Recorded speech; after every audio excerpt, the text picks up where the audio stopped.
this is how Arkham Origins felt for me during the first few hours. And here's how exhausted I was at the end. Jingle bells! Batman smells!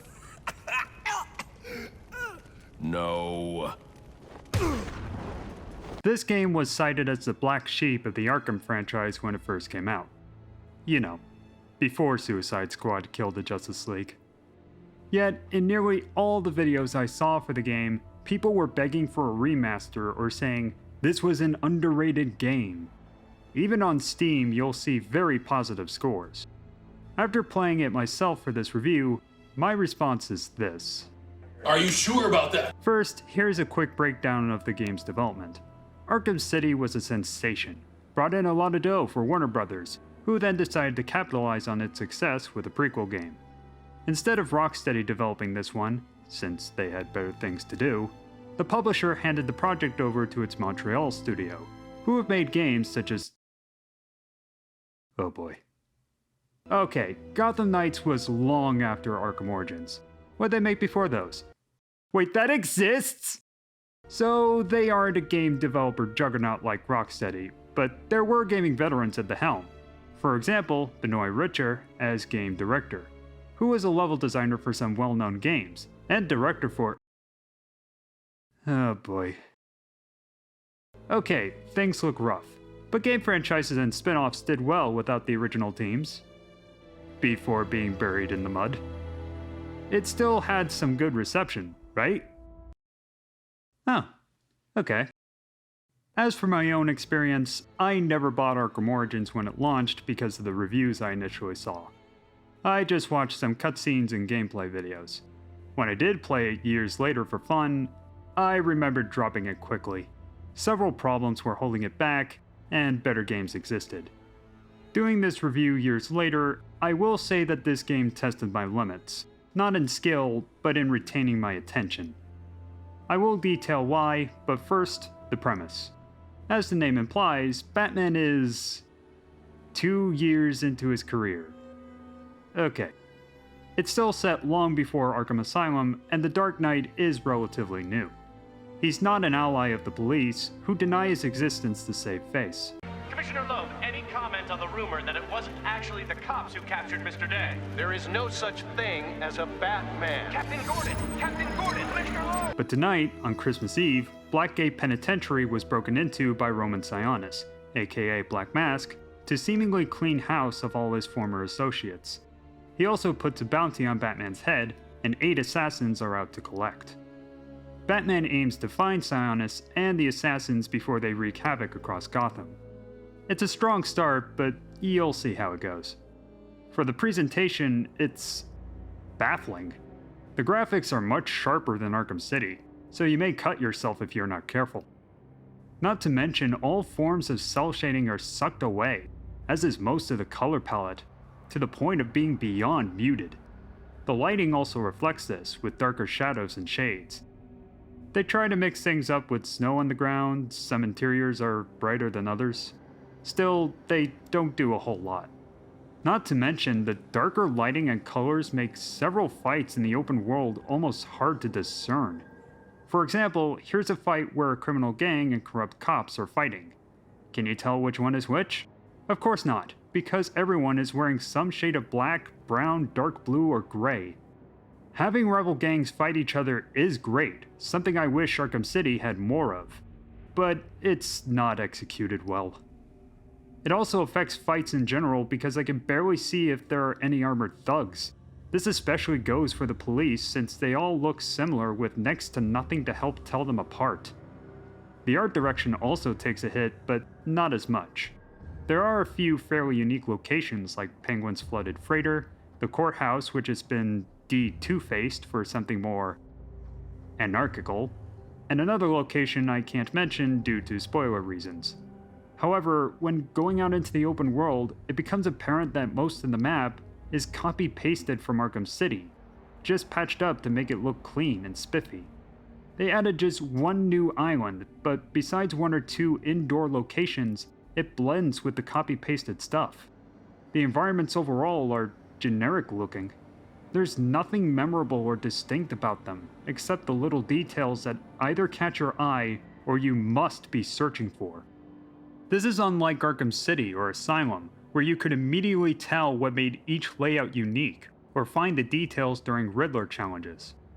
Not to mention, the city's actual population feels copy-pasted from Arkham City. The only ones wandering the streets are criminals or cops, with no civilians in sight.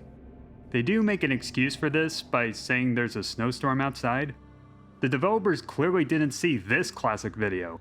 Folks were told to stay off roadways unless absolutely, positively necessary. I wanted donuts. The fact that Batman and everyone else, including some homeless people, can go about relatively fine means the storm isn't as severe as the game wants us to believe. Plus, we save some civilians in a later section of the game. These people either desperately wanted donuts, or the game would have had a civilian population, but the idea got scrapped. So, how about Arkham Origins soundtrack and soundscape? It's fine. The overall sound is a downgrade from Arkham City. For example, Batman's finishers. I'm the bad kid from class. I'm guessing this was before Batman found firmer bone-breaking material in Asylum. The music's good and does emphasize combat and Predator sections, still, it doesn't reach the heights of its predecessor.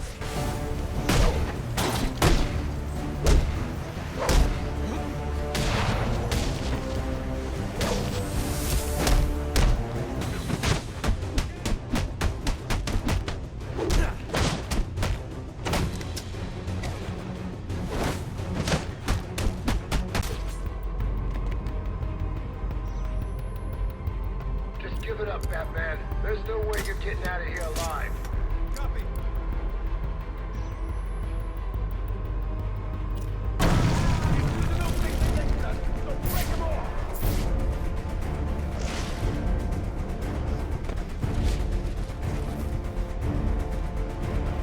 Also, there are a couple of bugged sections too. The cutscene here can sometimes have sound, but in this instant, it doesn't. There are even times where dialogue hasn't been given the necessary effects or abruptly ends. Dispatch, do you copy? Go ahead. Got a body down here. Mid-30s, no ID, no witnesses. Injuries are consistent with repeated blunt force trauma. Requesting a homicide team on site. Copy that. We'll send you our first available.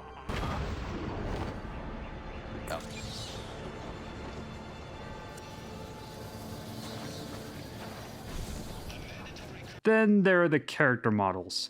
I was going to say they were more realistic looking, but that's not entirely correct.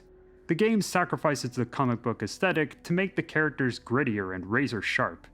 This results in characters like the Joker looking bizarre, but not in a good way.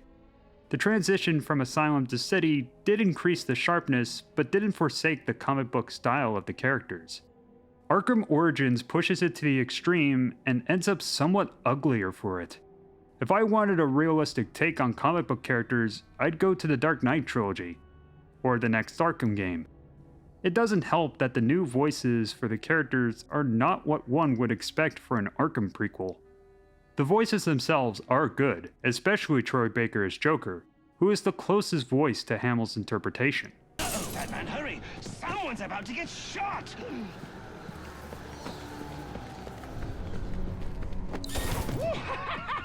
Looks like the one getting shot is you! Oh, a sucker born every minute. That's 2 hotel employees rescued for you, and... oh my! I'm still way ahead in the employees killed column. I know it's tempting with all these goodies lying around, but don't go helping yourself to a gift. They're not for you! However, I don't buy him or most of the cast as being younger versions of the characters. Another example is Roger Craig Smith as Batman. For those who don't know him, he's played some other prominent characters, such as Chris Redfield from Resident Evil, and Sonic the Hedgehog.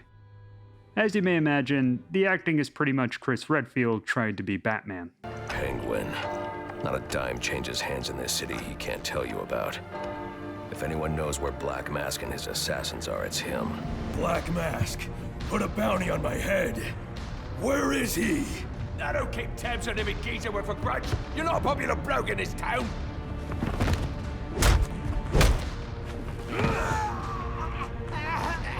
You're running out of time.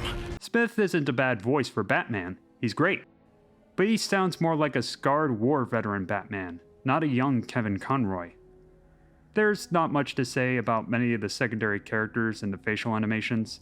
They maintain the quality from Arkham City.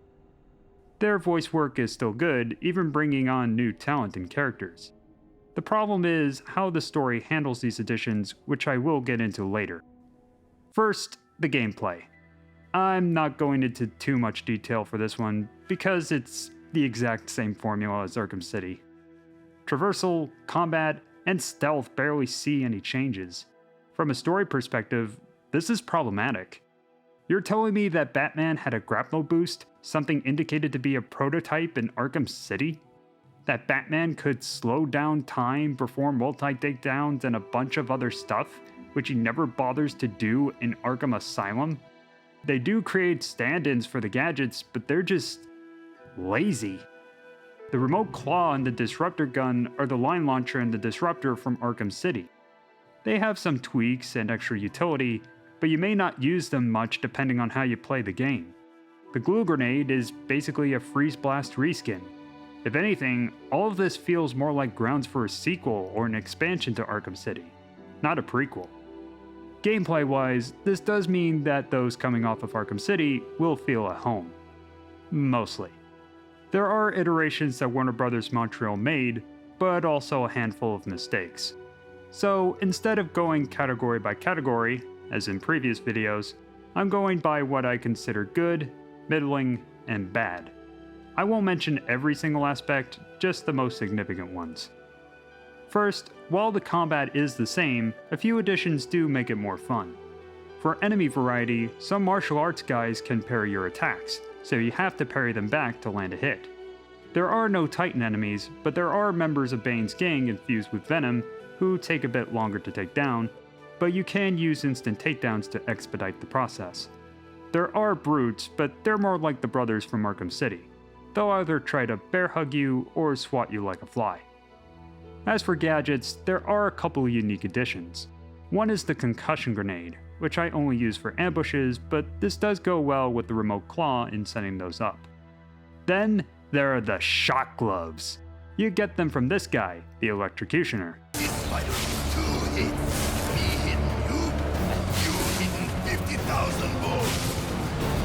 Just think of me as a bat zapper. Now, come to this.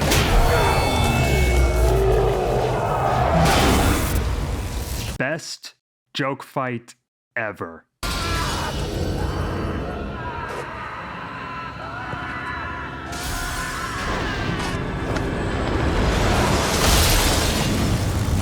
Oh, and spoilers, he dies. For traversal, it just powers up generators like the Wreck did.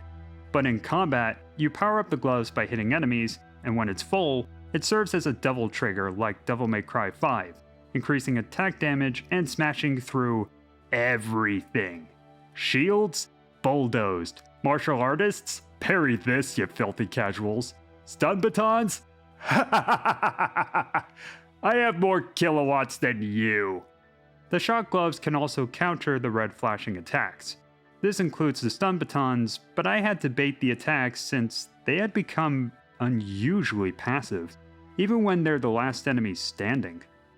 Initially, I thought this would make fights easy and uneventful. After playing the game, I liked this mechanic a lot. You have more damage and power, but enemies can still hit you if you're not careful. Plus, it doesn't eliminate every enemy right away, but speeds up the process of taking the tougher ones down. I only have two minor critiques. The first is that switching the gloves on without breaking flow is inconsistent. I found that doing it while countering a thug is a viable strategy. The other is how it's integrated into challenge maps, where Batman's achievable scores are higher than Deathstroke's or Bruce's. This is because the gloves increase the scores much higher than gadgets or old-fashioned beatdowns.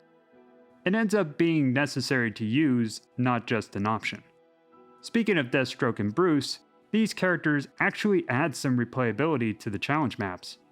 Deathstroke may look like just some reskin of Robin, which was my fear too. However, this is not the case. He has quite a few options, such as a bomb that detonates when enemies are in proximity or triggered by the player. He does have a gadget that is sort of like Robin's Snap Flash, but has an entirely different function. He shares a few of Batman's gadgets, but so do Robin and Nightwing in Arkham City. No big deal. Deathstroke is unique enough that calling him a Robin reskin is disinformation. Then there's Bruce, released with a couple of fun DLC maps and a challenge campaign, which also details the origin of his training. I guess they had to address it eventually. Bruce's kit consists mostly of gadgets borrowed from Catwoman and Robin, but he's still a fun character. He does have detective vision, but not a technological kind. Instead, his vision seems to stem from his senses.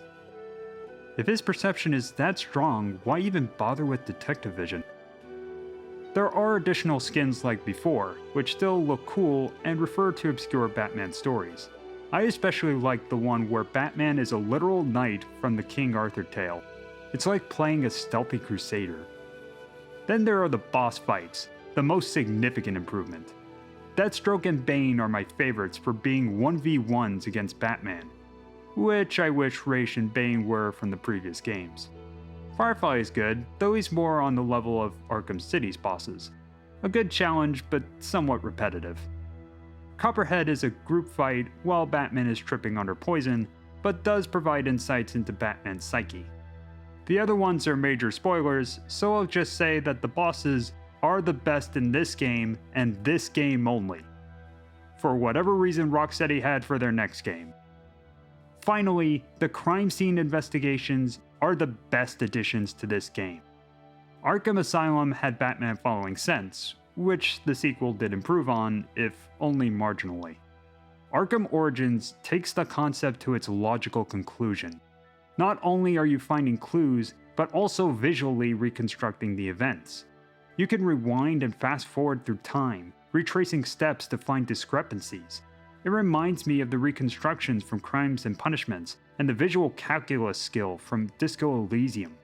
This is, by far, my favorite addition to this game, and I would pay for a mystery game with this mechanic.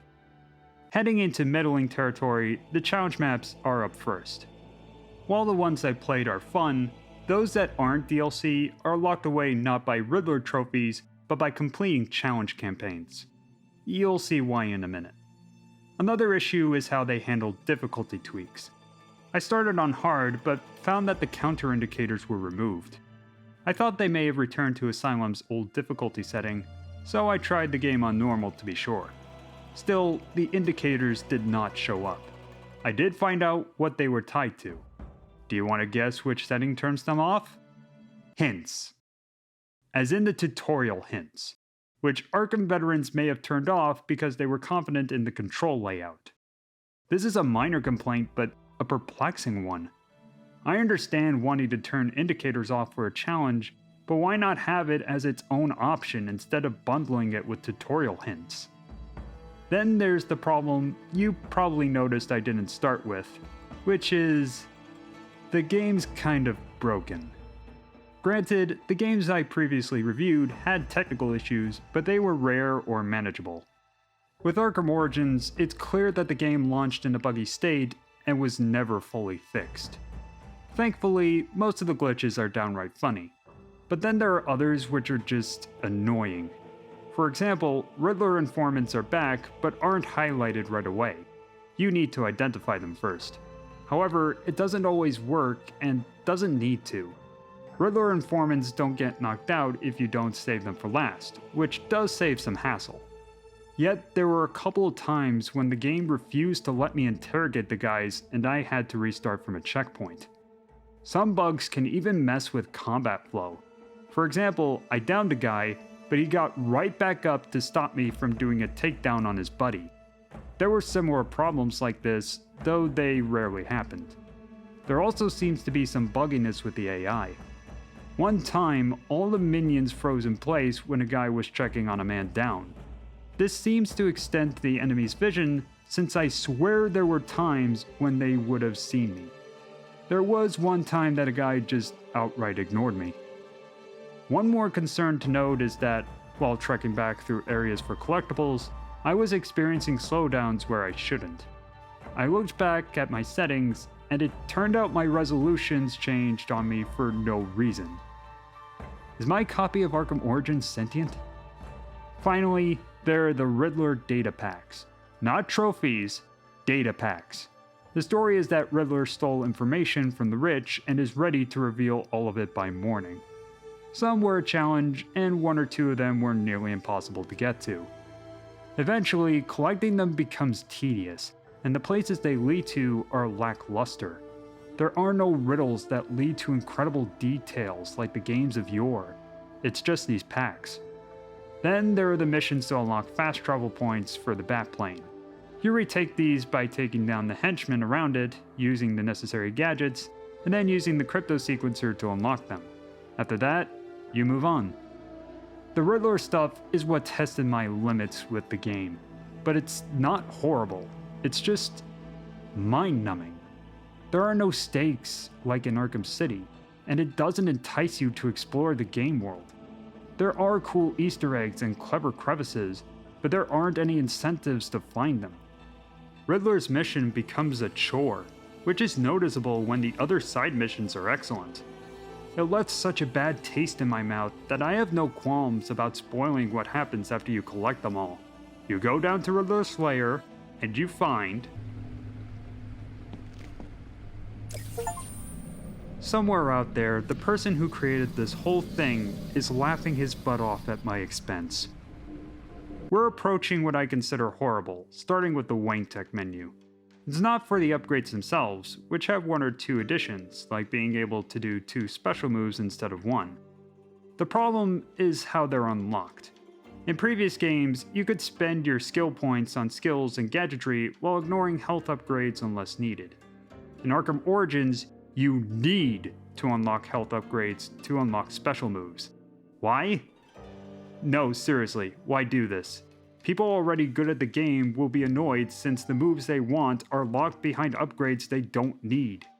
Sure, the predecessors did lock specific skills off until you got 1 or 2 others. Here, the basic finisher move is locked behind getting 1 branch of the health upgrades, and reducing the special move threshold from 8 to 5 requires the whole tree to be unlocked. Please tell me how this makes sense. But that's not what ticks me off most about this game. Oh no! It is the auxiliary upgrades, which are locked behind 2 requirements, either completing a specific most wanted side mission, or the gosh darn Nightfall challenges, which are the physical challenges from Arkham City, but even worse. It would be fine if these were new abilities that had never been featured in previous games, but that's not what they are. Remember that cool ability where you can disarm enemies? Yeah, that's locked behind Deadshot's side mission. Or how about the Sonic Batarangs that I barely used in the Arkham games and shouldn't be a thing until Arkham Asylum? Well, that's locked behind the stealth challenges and in tiers. I managed to unlock the first tier of the gadget, but couldn't get the second tier because of a challenge I swear I am doing correctly, but the game claims I am not doing at all. I already got past a more complicated challenge, which you can only accomplish in certain parts of the story. These are not certain areas on the open world map. They are only accessible through the main story or the most wanted side missions. The others besides stealth are easy enough, but just... why do this? Why lock away abilities that I could get for just a skill point in previous games that shouldn't even be canonically available yet? I'm not against locking away abilities via missions or story progress. The Arkham series has done this well, locking certain areas behind specific gadgets. It encourages playing through the story to its completion. The gadgets and even abilities like free flow focus were worth earning, and were more powerful than others which were more complementary. Arkham Origins is gatekeeping you from abilities you can go through the entire story without. Even the double special move upgrade I mentioned earlier isn't available until further into the game, so why bother saving up for it? You could still do fine without it. I've noticed a pattern throughout the game. The copy-pasted material, the bugs, the tedious Riddler stuff, and the stupid auxiliary upgrades. It all reeks of a game that was rushed and not thoroughly tested. If they had tested it, they would have accounted for how boring, broken, or unnecessary certain elements were. I did do some research and watched a couple of retrospection videos, which I will leave a link to below. Suffice to say, WB Montreal wanted to add some pretty ambitious ideas while keeping the core gameplay intact. The latter was the right call, but the problems the developers had with implementing the former do leave me with a few questions. Arkham Origins released just 2 years after Arkham City, so you have to wonder what their priorities were, or how much time and resources the publishers gave them. These guys did do their best. I enjoyed the new additions and the improvements to bosses and investigations. Still, decisions like the Nightfall challenges are puzzling because someone should have seen how detrimental these would be in the long run. As for the story, it's a mixed bag. It is more focused and straightforward than Arkham City, and has a couple of unexpected twists. I also found a few character arcs compelling and satisfying. You mostly know where they're going and how they converge as you reach the end. However, one of the problems is one that prequels like the Black Widow movie have. It doesn't say anything new. Sure, it includes these new villains, but it doesn't lend anything significant to the legacy cast that hasn't already been resolved by the time these characters get to the original games. Plus, a couple of retcons happen later on, making the narrative take a bit of a nosedive. It doesn't hinder the game's enjoyment, but it had me asking questions, and not the good kind. This is where spoilers come into play, starting with what I liked to the questionable stuff. Timestamp for the conclusion is in the description. Let's get underway. First, let's talk about Batman and Alfred. Unlike the supportive Alfred in Arkham City, he starts as a protective parent. He actively tries to dissuade Bruce from going into the field, or at least encourages him to not do things alone. It makes sense since Alfred had to raise Bruce after his parents died. You're not some hardened vigilante. You're a young man with a trust fund and too much anger. You're in over your head, and I don't want this to be your end. Of course, it clashes with Bruce's need to be the one who's constantly saving the day, keeping the city safe from harm so that no one else has to suffer the same way he did. He believes himself to be the arbiter of justice in a city filled with corruption. While you are here every night, I am out there. The only thing between the innocent and the predator. Be. No, not may be. I am. When the mugger or the thief stops to think twice, that is fear. That is what I am. That is why they hired assassins, because I am the reason the criminals breathe easier when the sun rises. So no, Alfred, I am not in over my head. Tonight will not be my end, but it will be theirs. Their goals are fueled by one motive: honoring Thomas and Martha Wayne.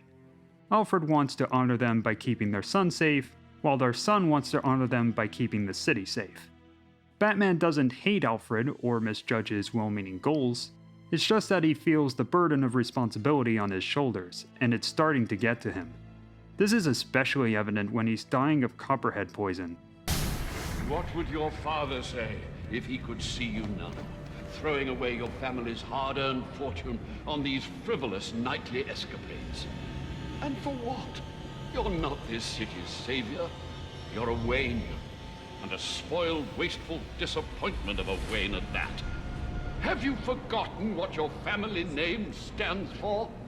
You disappoint me. You disappoint me. Then there's Gordon and the GCPD. Gordon has always been a lawful officer in Arkham Asylum and City, but Origins sees him as being rigid. He doesn't tolerate vigilantism and believes in the integrity of the police system. However, he does know that the system is corrupt, especially in the case of Lieutenant Brandon.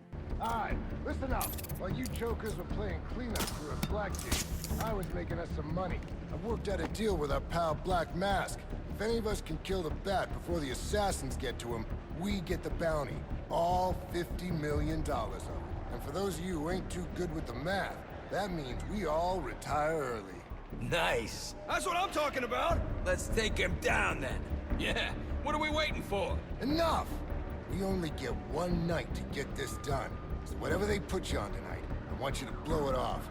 Finding and killing the Bat is your #1 priority. That clear? Yes, sir. All clear. Clear as day, sir. You got it. Sir, yes, sir. Even a young Barbara can see just how deep it goes, to the point of indirectly helping Batman hack into the GCPD to get evidence. It puts a strain on Batman because Gordon's idealistic views keep him from committing to Batman's help.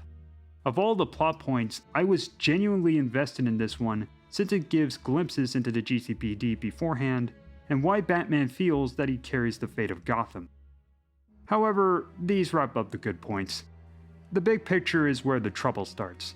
You follow Black Mask's trail until you eventually find the Penguin, who was last to see him. He tells you of a murder at Lacey Towers, and the victim is... Black Mask himself? Through detective work, Batman realizes that Black Mask wasn't killed but kidnapped by the Joker. All clues lead to Gotham Merchant's Bank, so we head there and finally face Black Mask. Roman, I'm here for the Joker. The Joker? Never heard of him. How about you, dog? Know the Joker? The who? And you, sir? Name Joker ring a bell? You son of a bitch! You think you can steal from me? Got away with it? You're a dead man. Dead! You just play along! You're insane!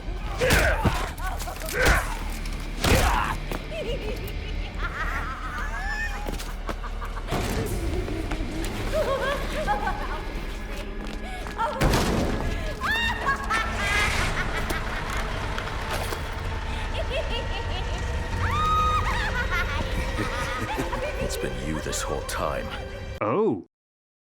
Okay. Like Joker's reveal of him having a clay body double, this is a mystery that the writers kept under wraps, but more cleverly and in ways that answer players' questions while playing. If this was truly Black Mask, why kill a commissioner under his payroll? Why try to destroy a police department that would have collected the bounty on Batman? You can even see Joker break character at the beginning of the game. Part of me wants to just flip that switch, but it is Christmas Eve. He is the calendar man. And that's just too perfect to ignore. However, it's here where the plot slowly wades into a pool of quality degrading acid. Joker placed a bounty as a distraction to use Black Mask to get his funds to pay the bounty hunters. Batman manages to track him down, but runs into obstacles such as an elaborate amusement park in a hotel. Like what I've done with the place? Oh, I know, it's a big match. What can I say? I can be a tad, compulsive from time to time. Also, Joker set up bombs at every skyscraper, for some reason. But wait, in Arkham Asylum, Batman said... That's not all he's done. All police feeds are reporting he's placed bombs all over Gotham. Says he'll detonate them if anyone sets foot on Arkham Island. It's being suppressed at the moment, but the story will break any time now. He's lying. It's just a diversion to keep people away. How do you know? I know him. Joker's use of the bounty hunters to distract Batman actually runs parallel with his fake bomb threat to distract Gotham. It's a bit disjointed, but a nice detail. Still, there are a couple of issues with the Joker and Batman meeting for the first time. It's supposed to establish how their rivalry started. Yet we, the players, who have gone through 2 games as Batman, already know what kind of man Joker is. He's a guy who kills people indiscriminately and comes up with new ways to do so. It doesn't reveal why Joker does what he does. This isn't Heath Ledger Joker, who wants to prove that people are just as self-interested and chaotic as he is. For all we know, Arkham Joker does all of this for either giggles or attention. Batman has his 1v1 with Bane, but Alfred decides to call the GCPD, which ends the battle. Bane escapes while nearly killing Joker. Batman saves Joker, which sparks a whole new plotline. Seriously, this isn't a transition from one act to another. At least it doesn't feel like it. Instead, we go from Origins 1 to Origins 2. In Blackgate, Joker is interviewed by... My name's Harleen. Harleen Quinzel. Harleen? As in the future Harley? But the tapes in Asylum confirm that she was first employed in Arkham and interviewed Joker there. This is a minor retcon, but why do this? At the very least, why not save this interview for when they're in Arkham? This interview does nothing but let Joker rattle on about his new obsession with Batman, which he could have done with himself in a prison cell. There was no need to retcon Harleen's position to make this work. Meanwhile, Batman searches for Bane and discovers that he is a stalker. Is Bane's motivation elaborated in his bio or something? Batman wants to head back and defend his home, but Firefly has attacked Gotham Bridge. It's here where Batman tries to cooperate with Gordon to free hostages and stop Firefly before he can blow the bridge up. It's a very rocky process, with Batman trying to assist Gordon and Gordon refusing it. It ultimately works out and plants the seeds for their future partnership. However, Batman's delay has given Bane time to invade Wayne Manor. I have left enough life in him for some final words. If you hurry. Alfred! Batman makes it home to a dying Alfred. Though we all know Alfred needs to make it to Arkham City somehow, so Batman revives him through electrotherapy. At this point, Bruce is on the verge of giving up, but Alfred realizes how much Gotham needs Batman and gets him out of his funk. Master Bruce, now is not the time for doubt. I can't do it. I can't stop them. No, you can't. Not on your own, but it's high time you realize that you are a man, not an island. And a man's strength comes not from just brawn and intelligence, but also from his allies. Just in time, too, since Joker is starting a riot at Blackgate. Wait. Stop. Joker has started a riot. Before the events of Arkham Asylum. He managed to take over a prison before the next game. If that's the case, why weren't there extra precautions for him specifically? Why do they treat him as if he were just another criminal? Why? While Batman is making his way into Blackgate again, I'll tell you why I consider this the worst retcon in the Arkham series. It's not because retcons are bad. Their purpose is in the name. They recontextualize events to change their purpose or meaning. It can be good if a story idea doesn't work. However, the difference between a good and lousy retcon is how it affects the big picture. Regarding the Arkham series, Joker taking control of a prison beforehand de-emphasizes his efforts in Arkham Asylum. Mind you, we get no context as to how he did it. We don't know if Blackgate is still recovering from the break-in or Harleen helped somehow. For all we know, Joker managed to do it with a plastic spoon while blindfolded. Finally, Batman finds Joker, along with Bane, for a final showdown. However, there is a catch. Joker has strapped himself to the electric chair, which monitors Bane's heartbeat. If Batman doesn't kill Bane, Joker dies in his stead, along with Gordon when he gets taken hostage. But we all know they live, so how does Batman get around it? He uses the electric gloves to stop Bane's heart long enough to trick Joker into leaving while bragging about his plans for blowing up skyscrapers. Batman revitalizes Bane, who takes one more dose of venom, getting himself one step closer to his appearance in Asylum. It leads to a stealth boss that is somewhat like the fight with Mr. Freeze, except Bane is more frantic and isn't that smart. Batman tackles him up with the remote claw, and finds that the venom has tainted Bane's memory, so no identity revealing. This isn't random, but a side effect that is spelled out by the game, and no other game prior. Batman helps out Gordon on his way to find Joker, who lets himself get cornered in the church. Okay, I'm confused. Does Joker want to blow up skyscrapers or not? Joker goes on a long rant while Batman beats him up, and it's over. Gordon is about to arrest Batman, but he does his disappearing trick.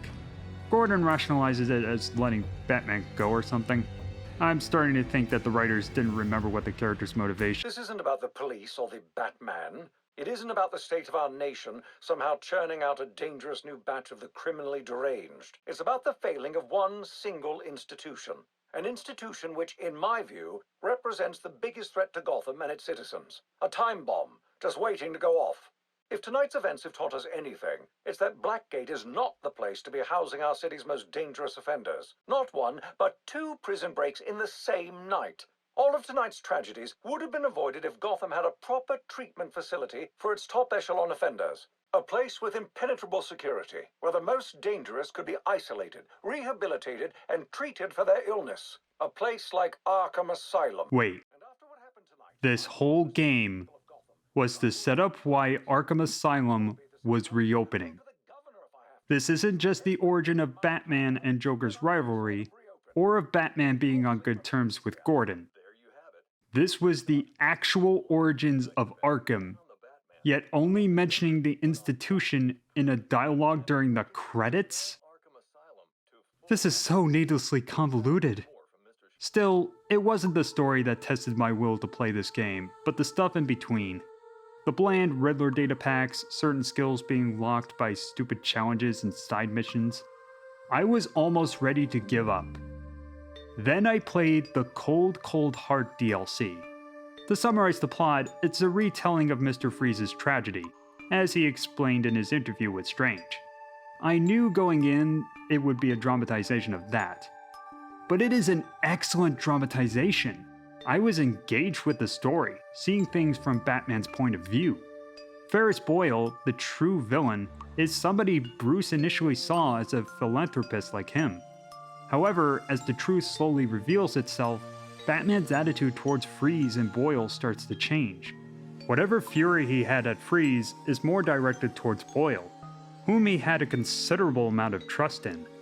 Sure, we know where everyone ends up, but seeing things from another person's perspective is enthralling.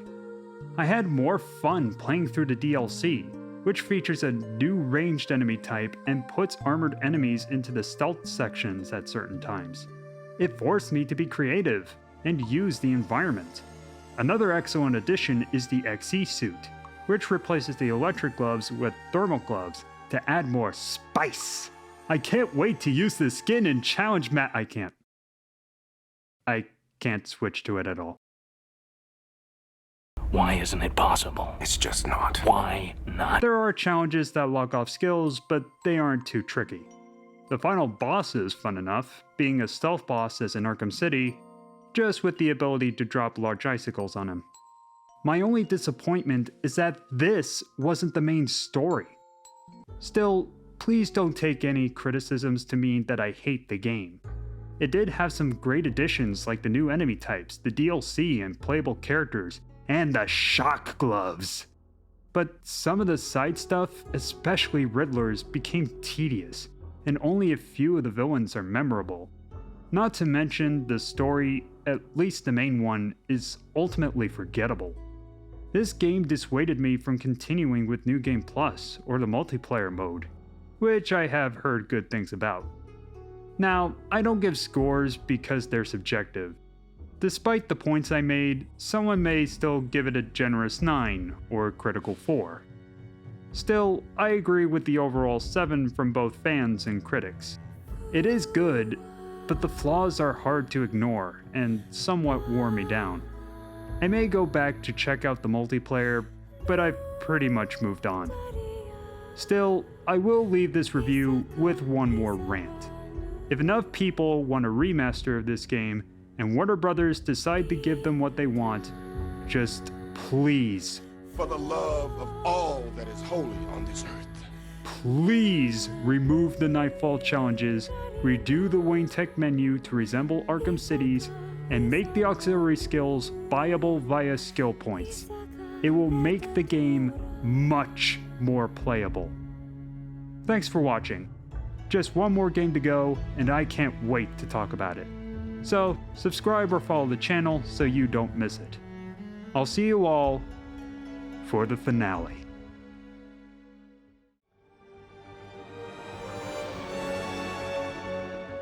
It took just 24 hours for us to lose control of the city.